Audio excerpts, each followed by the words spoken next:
Miss হবে না আপনার পছন্দের টিভি শো। দেখুন জি5 অ্যাপে একদম ফ্রি। যে লাশটাকে পোড়ানো হয়েছিল তার সম্পর্কে তুমি কি জানো? সত্যিটা বলো, সেদিন কাকে পোড়ানো হয়েছিল বলো দাদু। আমি জানি তুমি যেটা দেখেছিলে সেটা হয়তো অস্বাভাবিক ছিল, তোমাকে হয়তো ওরা ভয় দেখিয়েছে, কিন্তু ভয় পেও না দাদু, একদম ভয় পেও না। আমি তোমাকে বলছি তোমার কোনো ক্ষতি হবে না। আমাকে একটু সাহায্য করো দাদু, অনেক বিপদে পড়ে আমি এখানে এসেছি, এইটুকু সাহায্য করো আমার। সত্যিটা বলো দাদু, সত্যিটা বলো। আমাকে কি বিপদে ফেললি মা? আমি যে মেয়েটার কাছে অনেক ঋণী, আমি তোর সামনে কি করে মিথ্যে বলি মা?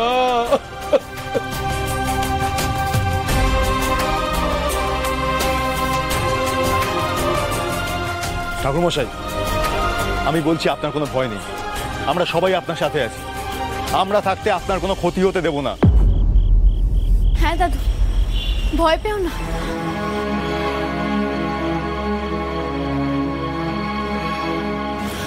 সত্যিটা বলো, ভয় পেও না দাদু।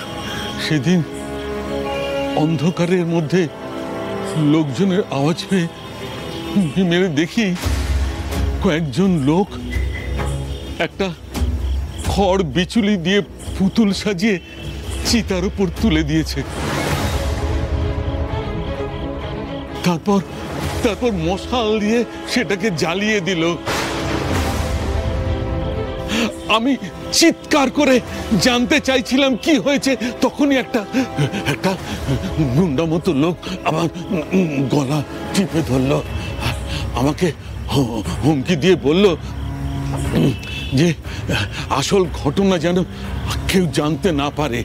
কালকে অমাবস্যায় এলাকা থেকে লোকজন আসবে শ্মশানকালী পুজো দিতে। আমি যেন রটিয়ে দিই দীপক সোরেন মরে গেছে, তাকে গোপনে এখানে দাহ করা হয়েছে। আর সত্যি কথা যদি কাউকে বলি তাহলে ওরা তো আমাকে আস্ত রাখবেই না, আমার পরিবারকেও ওই রকম পুড়িয়ে ফেলবে।